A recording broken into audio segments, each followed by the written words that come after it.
ঘূর্ণিঝড় রিমালের কারণে স্থগিত হওয়া ১৯ উপজেলায় ভোটগ্রহণ চলছে। পটুয়াখালী সদর থেকে ভোটের পরিস্থিতি জানাতে সরাসরি যুক্ত হচ্ছেন সহকর্মী মহিবুল্লাহ চৌধুরী। আমরা কথা বলবো তার সাথে। মহিবুল্লাহ, কেমন দেখছেন ভোটগ্রহণ পরিস্থিতি, বিস্তারিত জানাবেন। জি দিশা, আপনাকে ধন্যবাদ। ঘূর্ণিঝড় রিমালের কারণে স্থগিত হওয়া পটুয়াখালীর ৩টি উপজেলায় আজ ভোট গ্রহণ শুরু হয়েছে। সকাল ৮টা থেকেই এই উপজেলার ৩টি উপজেলায় কিন্তু ভোট গ্রহণ শুরু হয়েছে। আমরা এখন দাঁড়িয়েছি পটুয়াখালী সদর উপজেলার একেবারে প্রাণকেন্দ্রে একটি ভোট কেন্দ্রে, পটুয়াখালী সরকারি যুবলী উচ্চ বিদ্যালয়।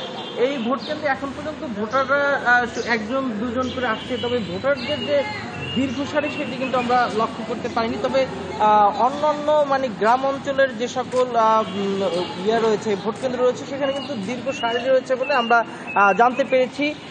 এখন বর্তমানে ভোটার যারা শহরতলির যারা ভোটার রয়েছে স্থানীয়, তারা কিন্তু আস্তে আস্তে এই ভোট কেন্দ্রে এসে পৌঁছাচ্ছে এবং তারা তাদের যে জাতীয় পরিচয়পত্র সেটি কিন্তু প্রদর্শন করে এই ভোট কেন্দ্রে প্রবেশ করছে এবং তাদের যে ভোটাধিকার সেটি কিন্তু প্রয়োগ করছে। একটি বিষয় জানিয়ে রাখতে হয় যে পটুয়াখালীর যে 3টি উপজেলায় আজ নির্বাচন অনুষ্ঠিত হচ্ছে, সেখানে কিন্তু চেয়ারম্যান পদে 12 জন এবং ভাইস চেয়ারম্যান পদে 18 জন এবং যে মহিলা ভাইস চেয়ারম্যান পদে 10 জন কিন্তু প্রতিদ্বন্দ্বিতা করছে। এবং ওয়ালটন ফ্রিজ কিনে অনেকের মতো আপনিও হয়ে যেতে পারেন মিলেনিয়াল সেরা পণ্যের সেরা অফার।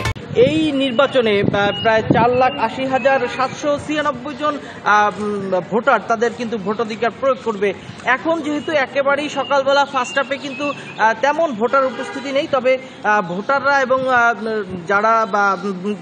যারা ভোটাররা রয়েছে এবং ভোটের যারা অংশগ্রহণ করেছে প্রার্থীরা, তারা সকলে কিন্তু বলছে যে বেড়া বাড়ার সাথে সাথে ভোটারদের দীর্ঘ সারি লক্ষ্য করা যাবে বলে তারা আমাদেরকে জানিয়েছে। তো পটুয়াখালীর সর্বত্রই কিন্তু ভোটের আমেজ বিরাজ করছে। উৎসবমুখর পরিবেশেই ভোট অনুষ্ঠিত হচ্ছে এবং এই ভোট শান্তিপূর্ণ করতে কিন্তু 36 জন নির্বাহী ম্যাজিস্ট্রেট এবং পুলিশ, আনসার এবং র্যাব সহ বিভিন্ন টিম কিন্তু কাজ করছে মাঠ পর্যায়ে। তো পটুয়াখালী থেকে এই ছিল সর্বশেষ। দিশা।